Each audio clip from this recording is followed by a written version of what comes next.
తేషామేవానుకంపార్థమహమజ్ఞానజం తమః నాశయామ్యాత్మభావస్థో జ్ఞానదీపేన భాస్వత.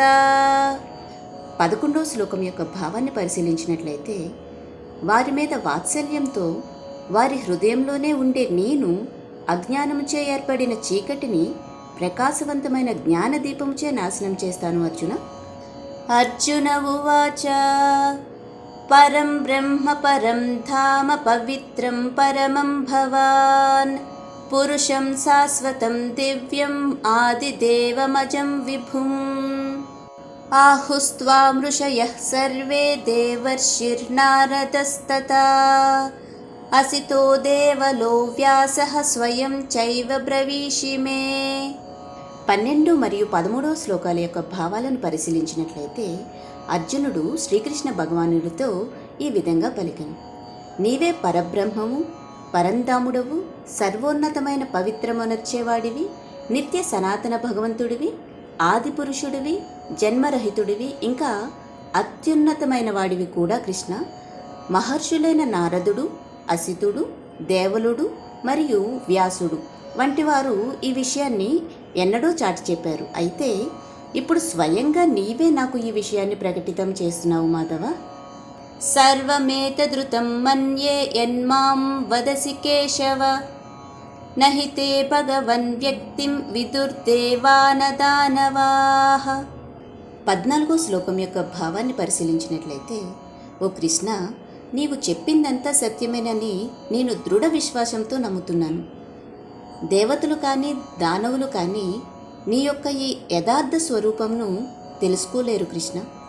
స్వయమేవాత్మనాత్మానం వేతత్వం పురుషోత్తమ భూతభావన భూతేశ దేవదేవ జగత్పతే.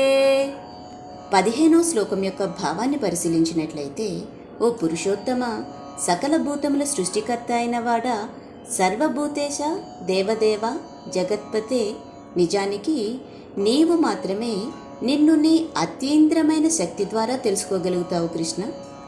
వక్తుమర్హస్య శేషేణ దివ్యా హ్యాత్మ విభూతయః యాభిర్విభూతిభిర్లోకాన్ ఇమాన్ స్వం వ్యాప్య తిష్టసి కథం విద్యామహం యోగిం స్త్వాం సదా పరిచింతయన్ కేషు కేషు చ భావేషు చింత్యోసి భగవన్మయా. 16 మరియు 17వ శ్లోకాల యొక్క భావాలను పరిశీలించినట్లయితే, నీవు ఏ ఏ దివ్య విభూతుల ద్వారానైతే సమస్త జగత్తు యందు వ్యాపించి వాటి యందు మాత్రమే నివసించి ఉంటావో వాటిని నాకు వివరించు కృష్ణ. యోగేశ్వర, నేను నిన్ను ఎలా తెలుసుకోగలను, ఇంకా ఎలా స్మరిస్తూ ఉండేను? ధ్యానం చేస్తున్నప్పుడు ఏ ఏ స్వరూపాలలో నిన్ను స్మరించగలను ఓ భగవంతుడా, నీవే వివరించు. విస్తరేణాత్మనో యోగం విభూతిం చ జనార్దన భూయః కథయ తృప్తిర్హి శృణ్వతో నాస్తి మే మృతం. 18వ శ్లోకం యొక్క భావాన్ని పరిశీలించినట్లయితే, విస్తారముగా నీ యొక్క దివ్య మహిమలను మరియు అవతారములను మళ్ళీ చెప్పుము కృష్ణ. ఓ జనార్దన, నీ అమృతమును వింటూ ఉంటే ఎన్నటికీ తనువి తీరట్లేదు కృష్ణ.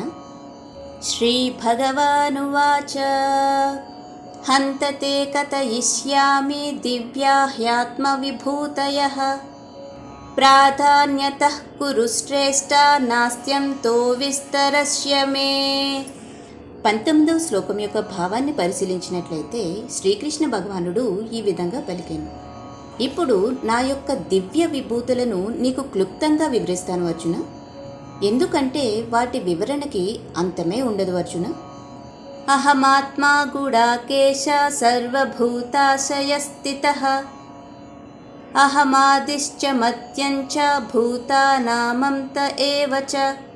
20వ శ్లోకం యొక్క భావాన్ని పరిశీలించినట్లయితే, ఓ అర్జున, నేను సర్వభూతముల హృదయములలోనూ కూర్చొని ఉన్నాను. నేనే సర్వప్రాణుల యొక్క ఆదిని, మధ్యమము మరియు అంతము కూడా నేనే అర్జున. జై శ్రీకృష్ణ.